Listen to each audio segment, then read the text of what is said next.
Soyez bénis, chers bien-aimés, que la grâce et la paix de notre Dieu soient sur vous. Nous sommes aujourd'hui vendredi à notre programme l'école de la vie, programme spécial d'enseignement sur le mariage et la gestion du foyer.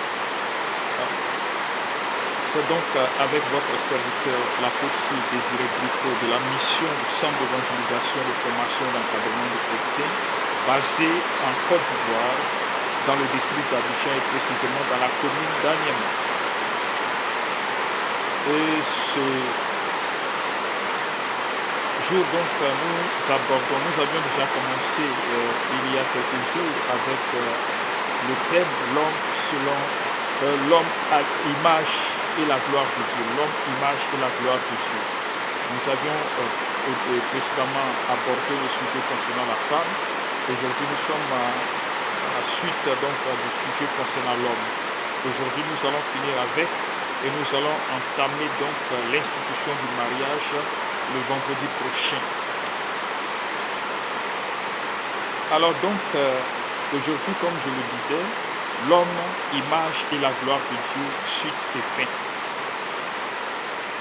Nous avions donc parlé de la création de l'homme, comment l'homme a été créé par Dieu, comment la femme a été créée. Et nous avions dit également que Dieu avait doté l'homme d'une forte intelligence, d'un pouvoir, d'une autorité pour pouvoir également dominer. L'homme était un autre Dieu sur la terre. Un autre de Dieu sur la terre, l'image faite à la ressemblance de Dieu. Donc il avait, Dieu se voyait donc quand en l'homme, lorsqu'il le regardait, lorsqu'il l'a créé, il a été fait à l'image, à la ressemblance de Dieu. Donc Dieu se voyait en l'homme comme s'il se regardait à travers une glace ou bien dans une glace.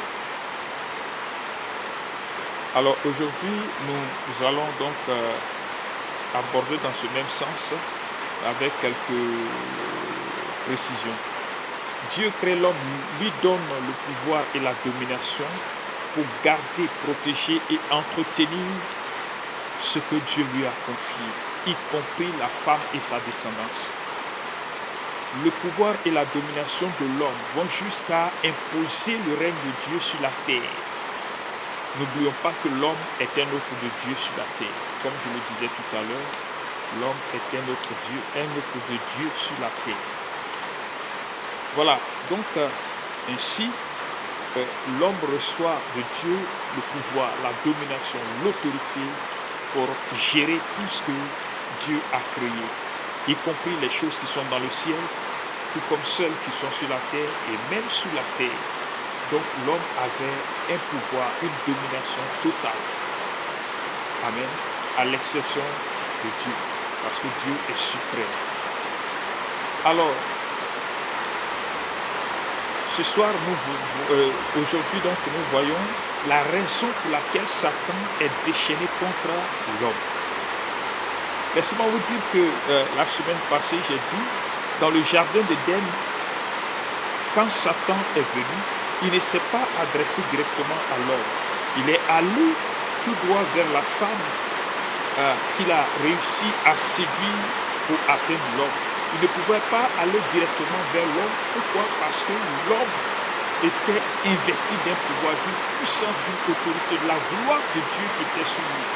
Donc cette gloire était tellement forte qu'il ne pouvait pas atteindre l'homme. La puissance de Dieu, c'était l'homme avant le péché, avant sa chute, était comme Dieu. Vous voyez, quand il est venu dans le verset 1 du chapitre 3, quand il est venu parler à la femme, quand il lui parlait, il a dit non, que Dieu ne veut pas que vous mangiez de ce fruit pour ne pas que vous soyez comme lui, alors qu'ils étaient déjà comme lui. L'homme était déjà comme Dieu. Il était un autre de Dieu sur la terre. Gloire à Dieu. Donc, tout comme Satan n'avait pas le pouvoir pour aller contre Dieu, il n'avait pas le pouvoir aussi pour dominer l'homme. L'homme est investi de l'autorité de Dieu pour dominer toutes choses. Satan va utiliser cette stratégie. Vous voyez, dans Ézéchiel 28, on voit Ézéchiel 28 nous parle donc à partir du verset 13 au verset 15, nous décrit un peu qui était Lucifer qui est devenu Satan, l'adversaire. Dit ceci: tu étais en Éden, le jardin de Dieu. Tu étais couvert de toute espèce de pierres précieuses, de sardonyne, de topaz, de diamant, de chrysolite, d'onyx, de jaspe, de saphir, d'encarrouche, d'encarboucle, d'émeraude et d'or. Tes tambourins et tes flûtes étaient à ton service, préparés pour le jour où tu fus créé. Tu étais un chérubin protecteur aux ailes déployées. Je t'avais placé et tu étais sur la montagne de Dieu. Tu marchais au milieu des pierres étincelantes.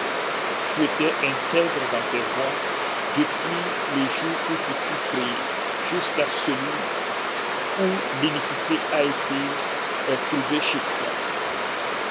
Amen. Je vais m'arrêter là.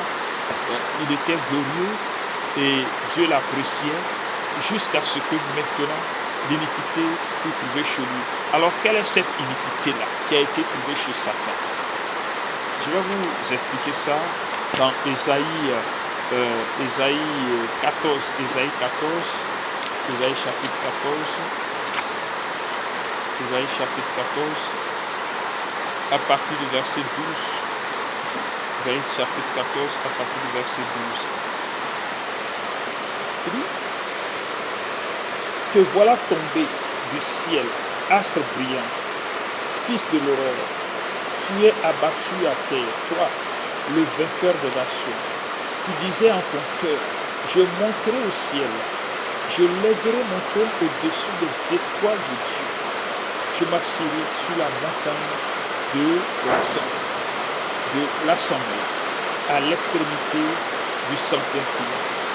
Je monterai sur le sommet des nues, je serai semblable au Très-Haut. Je serai semblable au Très-Haut. L'ambition, l'iniquité de Satan était de Lucifer, devenu Satan, était d'être comme Dieu. Pourquoi? Les étoiles dont il est question ici, il s'agit de l'homme que Dieu a créé, qu'il a placé comme domination, comme pour dominer sur tout ce que Dieu a fait. Alors Satan, Lucifer est devenu Satan, en qui l'iniquité a été trouvée. Son iniquité, comme je le dis, il voulait se rendre l'égal de Dieu en se mettant au-dessus de l'homme, en se mettant au-dessus des étoiles. Quand la Bible parle des étoiles, il parle des fils de Dieu. Il parle de l'homme créé à l'image de Dieu, à la ressemblance de Dieu. Donc s'il se mettait au-dessus de l'homme, ça veut dire qu'il est l'égal de Dieu. Or, Dieu, c'est vrai que Satan, les anges sont des esprits. Les anges là sont des esprits. Lucifer est un esprit. Et puis maintenant, l'homme qui est fait de la poussière de la terre, de la nature, Dieu le prend, il le met au-dessus de ceux qui sont des esprits. Et puis, ces esprits-là seront au service de l'homme qui a fait de la poussière de la terre. Il ne peut pas comprendre cela. Donc, il veut se mettre au-dessus des hommes pour se faire l'égal de Dieu. Oui, Dieu a créé toutes choses. Et c'est l'homme, il a trouvé bon de confier l'autorité à l'homme pour dominer ces choses. Satan, Lucifer n'est pas content, alors il te fait adversaire. Comme Dieu est vérité, la parole de Dieu est la vérité, Dieu agit dans la vérité, Dieu travaille dans la vérité. Pour être l'adversaire, il faut aller contre la vérité. Alors, qu'est-ce qui va se passer? Satan va faire du mensonge donc son credo, du mensonge sa force pour aller contrer la vérité. Il va se servir du mensonge pour pouvoir séduire, il va se servir du mensonge pour pouvoir tromper. C'est ainsi qu'il va réussir à séduire la femme pour pouvoir gagner l'homme, pour pouvoir atteindre l'homme. La femme qui était là, qui a été faite pour aider l'homme, pour soutenir l'homme, voilà, va tomber donc dans le piège de Satan. Et par sa faiblesse, elle va chuter, elle va tomber dans ce piège. Et donc, l'homme sera aussi atteint. Il va, par association avec sa femme, donc il va tomber dans le péché. Et la gloire de Dieu, le pouvoir de Dieu, la domination que Dieu lui a donnée, toute cette gloire-là va le quitter. Il va découvrir sa nudité, il va se cacher, l'être glorieux, l'être dominateur, l'être d'autorité, l'être qui était investi du pouvoir de Dieu, se voit maintenant vide.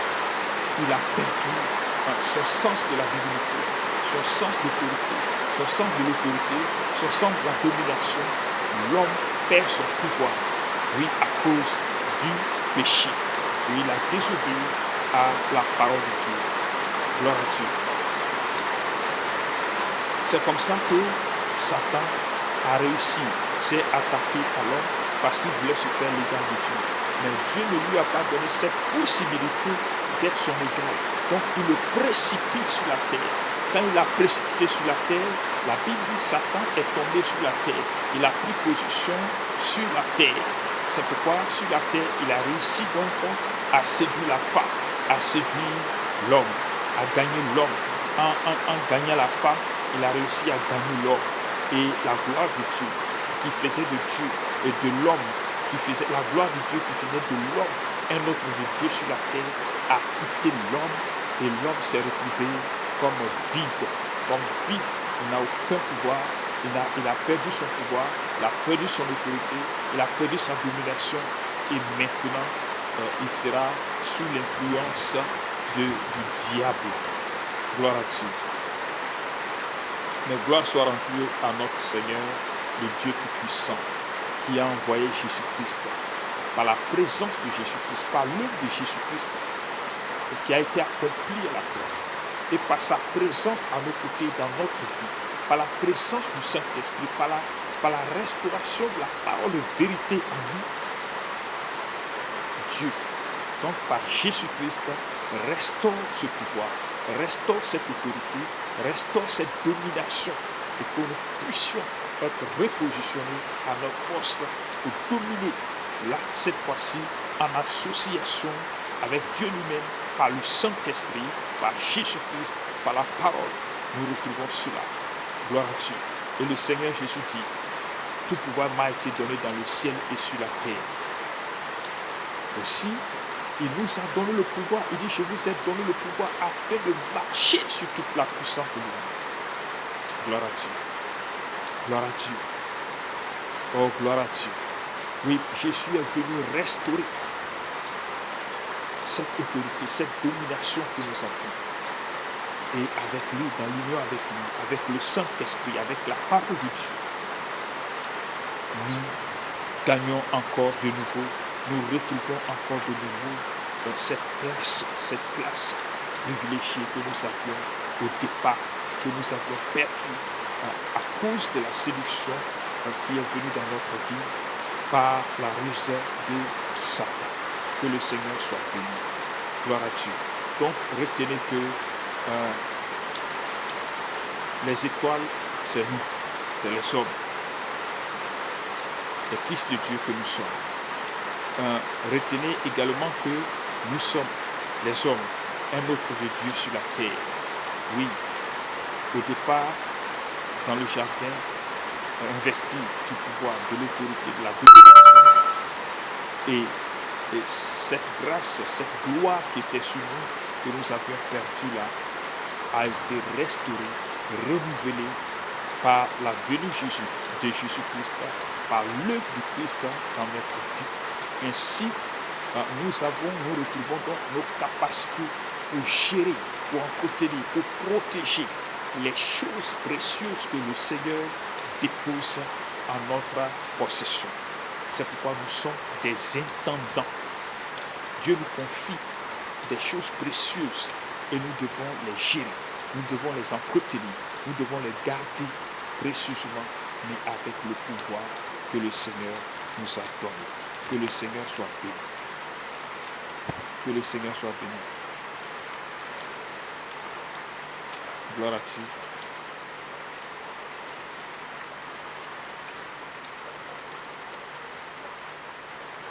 Donc, alors, Dieu a créé l'homme. Ce que je venais de dire était une parenthèse concernant la ruse du Satan, comment le Satan a réussi donc à atteindre Dieu. Il n'est pas allé directement vers l'homme, mais il a réussi à atteindre l'homme en passant par la femme, en gagnant la femme. Mais puisque nous sommes sur notre sujet qui va nous conduire donc à l'institution du mariage, la parole de Dieu nous dit ceci. Dieu a créé d'abord l'homme et puis il fait ce constat en regardant la solitude de l'homme, en regardant l'homme isolé, après qu'il ait nommé tous les animaux qui étaient en couple, l'homme est esselé, l'homme est isolé, l'homme n'a pas de vis-à-vis, n'a pas de semblable avec qui il faut communiquer. Il faut communier aussi, il faut partager ses souhaits, ses désirs, ses préoccupations. Il faut échanger, il faut communiquer en un mot. Dieu dit, il n'est pas bon que l'homme soit seul. Il n'est pas bon que l'homme soit seul. Je lui ferai une aide qui sera son vis-à-vis. Dans la version parole de vie, une aide qui lui convienne parfaitement. Oui. Ainsi donc Dieu va créer la femme à partir de la côte qu'il avait prise de l'homme. Et il va prendre aussi la chair pour créer la femme qu'il va placer à côté de l'homme. Et quand il a fini de les créer, quand on regarde Genèse chapitre 1, le verset 27, à partir du verset 27, la Bible dit que Dieu les a mis ensemble, l'homme et la femme. Il les a créés, il les a placés ensemble, il les a bénis. Vous voyez que le mariage est en train de naître là. Dieu les met ensemble. Il est béni. Et dans sa bénédiction, il dit, les hommes n'ont qu'à dominer, l'homme et la femme, qu'ils dominent sur toutes choses. Mais soyez féconds, multipliez et remplissez la terre. Il leur donne une mission en même temps. Il est béni, il leur donne une mission. Bien-aimés, c'est de là que part donc la naissance du mariage, l'institution du mariage, là, pour accomplir la vision du Seigneur, pour accomplir la mission de Dieu, confiée à l'homme et à la femme. Confiée à l'homme et à la femme. Excusez-moi, il y a un peu de soucis avec mon écouteur là. Il faut que je le protège un peu. Que le Seigneur soit béni. Voilà donc, Dieu initie là le mariage. Le mariage est né. À partir de cet instant, il est béni. Et la Bible dit que l'homme et la femme, Genèse chapitre 2, le dernier verset. Genèse chapitre 2, on va regarder le dernier verset. Il dit, l'homme et sa femme étaient tous deux nus et ils n'en avaient pas honte. Vous voyez, Dieu nous parle d'une situation là particulière. L'homme et la femme étaient tous les deux nus et ils n'en avaient pas honte. Les deux là, il les a mis ensemble, il les a bénis. Et Dieu parle de leur nudité. Les deux étaient nus et puis ils n'en avaient pas honte. Non. Il y a quelque chose de sacré, quelque chose de spécial, de quelque chose de particulier entre l'homme et la femme. Voilà. Et vous voyez que Dieu ne fait pas même du sexe un tabou. La Bible parle de la sexualité. Tous ces sujets, nous allons les aborder. Mais tout de suite là, l'idée que je voudrais dégager de cela, la création de l'homme, le pouvoir que l'homme avait reçu pour gérer, l'homme a reçu plutôt pour gérer, pour protéger, pour garder précieusement ce que Dieu lui a confié, les choses précieuses que Dieu lui a confiées. C'est pourquoi il lui a donné le pouvoir. Il a investi de l'autorité. Il lui a donné le pouvoir de dominer afin de pouvoir protéger, de garder contre l'adversaire, Satan qui est là, avec ses suppôts. Ils sont là, les esprits mauvais, les anges dessus, les méchants qui sont au service du diable à cause d'eux. Il donne le pouvoir à l'homme, mais en association avec le Saint-Esprit, en accord avec le Saint-Esprit, en accord avec le Seigneur Jésus, avec la parole de Dieu, ce pouvoir sera efficace. Que le Seigneur soit béni. Bien-aimé, le mariage vient d'être institué. Dieu prend l'homme, il prend la femme, il les met ensemble. Dieu ne s'est pas trompé en le faisant. Pourquoi n'a-t-il pas fait un autre homme pour le mettre à côté d'Adam? Pourquoi n'a-t-il pas créé la femme et une autre femme pour les mettre ensemble, pour leur donner cette recommandation? Multipliez, remplissez la terre. Deux hommes ne peuvent pas réaliser ce projet de Dieu. Deux femmes ne peuvent pas réaliser ce projet de Dieu. Donc ceux qui se marient déjà, homme et homme, femme et femme, sont en train de pécher. Les hommes qui se lèvent pour aller s'attacher à un animal, pour faire mariage avec un animal, sont en train de pécher contre Dieu. Au nom de quelle loi spirituelle deux hommes peuvent se marier, deux femmes peuvent se marier? Ça c'est l'œuvre du diable. C'est l'œuvre du diable. Et c'est interdit dans la Bible. C'est l'œuvre du diable. Dieu ne s'est pas trompé en créant l'homme, en créant la femme, en les mettant ensemble, en leur demandant d'aller ensemble pour remplir la terre, pour accomplir la mission de Dieu. Que le Seigneur soit béni. Dieu a donc institué le mariage et donc la semaine prochaine, le vendredi prochain, nous parlerons donc du mariage. Qu'est-ce que c'est que le mariage? Qu'est-ce que c'est que le mariage? Que le Seigneur soit béni. Le vendredi prochain, soyez nombreux et nous allons aborder ce sujet. Vous pourrez aussi nous envoyer des messages. Vous pourrez donc nous faire des suggestions, des propositions pour améliorer ce que nous sommes en train de faire, et que la grâce et la paix du Seigneur soient sur vous. Comme je l'ai dit, vous avez nos contacts déjà. Vous pouvez nous contacter. Je rappelle ces contacts-là au 225 77 29 11 32, 225 44 06 95 27, 225 42 90 01 58. Les deux premiers numéros sont des contacts WhatsApp également.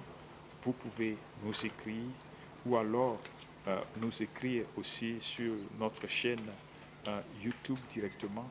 Et tout cela, vous nous appelez, nous sommes disponibles pour vous. Que le Seigneur vous bénisse, que sa grâce soit sur vous. Père, nous te sommes reconnaissants parce que tu as créé l'homme et la femme être parfaits. Tu leur as donné la capacité d'accomplir ta mission. Merci au Seigneur Dieu, Éternel Tout-Puissant. C'est vrai que l'homme a péché en association avec la femme qui a été séduite par le diable. Mais Seigneur, nous te sommes reconnaissants parce que Jésus, tu as envoyé ton Fils unique Jésus-Christ, restaurer cette autorité, restaurer cette domination, restaurer ce pouvoir de l'homme afin de prendre soin de tout ce qui est précieux, y compris la femme et sa descendance, que tu leur confies. Oui, et tous les autres biens que tu as créés et que tu mets à la disposition de l'homme. Notre Père, notre Dieu, nous te sommes vraiment reconnaissants.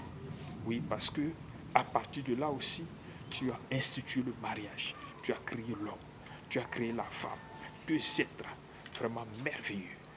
Éternel Dieu Tout-Puissant, oui Seigneur Dieu, pour vivre dans le bonheur, pour vivre dans l'union, dans la communion avec toi, pour ta seule gloire, Seigneur Dieu. Béni sois-tu, roi des nations. Merci, parce que le diable rôde encore autour des foyers, autour des unions, Seigneur. Il veut déstabiliser, il veut troubler, il veut encore chercher à dominer ces hommes-là, éternel Tout-Puissant. Mais nous rendons grâce à notre Seigneur Jésus qui est là et qui veille au grain, Seigneur, tant que l'homme demeure dans la crainte et dans la communion avec toi. Éternel Tout-Puissant, nous te sommes reconnaissants. Merci de nous protéger. Merci d'être avec nous. Merci de nous couvrir, Seigneur Dieu, et d'avoir des regards particuliers sur nous. Que toute la gloire et l'élévation te reviennent au nom de Jésus. Amen. Amen. Que toute la gloire revienne à notre Dieu. Amen.